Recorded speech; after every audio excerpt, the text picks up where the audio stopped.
Second টাইমে সাস্টের সিসিতে chance পায় এবং তার একটা পরিচয় হচ্ছে রাবিতে সে সেকেন্ড হয়। বারবার মানে ভাইরা ক্লাসের মধ্যে বলতো যে এটা আসবেই, তো ধর আগে ইভেন আমার ফিজিক্সে সবগুলো কমন আসছে।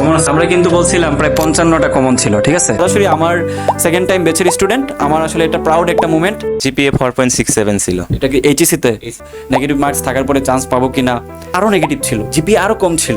এরা আসলে সাস্টের 25-26 সেশনের সাস্ট ডাইট মেথডের পক্ষ থেকে যারা চান্স পাইছে। সারিয়া শিফাত রহমান খান, আমি জেনেটিক ইঞ্জিনিয়ারিং অ্যান্ড বায়োটেকনোলজি। আমার নাম আকিয়া মোনাওয়ারা আলিজা, আমি ইন্ডাস্ট্রিয়াল অ্যান্ড প্রোডাকশন ইঞ্জিনিয়ারিং। আমি জান্নাতুল ফারবিয়া অরমিন্তা, সিভিল অ্যান্ড এনভায়রনমেন্টাল ইঞ্জিনিয়ারিং নিয়ে পড়তেছি। একজন ফোন দিয়ে বলছে দোস্ত তুই থার্ড হয়ে গেছিস।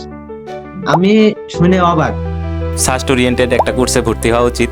আমিও ভাইয়ার ক্লাস করেছিলাম। আলহামদুলিল্লাহ আপনার ক্লাস করে আমার লাভ হয়েছে, প্রচুর লাভ হয়েছে, আমি স্বীকার করছি। আমাদের কোর্স থেকে বাংলাদেশের সর্বোচ্চ সংখ্যক স্টুডেন্ট সাস্টে চান্স পায় এবং জিএসটি তে সেরা রেজাল্ট করে। গত বছর জিএসটি তে একজন থার্ড হয়েছে। তুমি যদি আমাদের উপর বিশ্বাস করতে পারো, আমি তোমাকে গ্যারান্টি দিচ্ছি শেষ হাসিটা তুমিই হাসবে, তোমার পরিবার হাসবে। আমাদের সকল কোর্সের উপরে চলতেছে 50% ডিসকাউন্ট আগামী মাসের 7 তারিখ পর্যন্ত। হোয়াটসঅ্যাপে মেসেজ দিয়ে তুমি সরাসরি ভর্তি হইতে পারবা অথবা কমেন্ট বক্সে দেওয়া ওয়েবসাইটের লিংকে যেয়ে তুমি ভর্তি হইতে পারবা। সর্বোচ্চ সংখ্যক স্টুডেন্ট আমাদের এখানে ভর্তি থাকে এবং দেখো বাজারের সবথেকে কম মূল্যে আমরা আমাদের কোর্সটুকু দিয়ে দিচ্ছি। এক্ষুনি হোয়াটসঅ্যাপে মেসেজ দাও অথবা ওয়েবসাইটের লিংকে যেয়ে ভর্তি হয়ে যাও।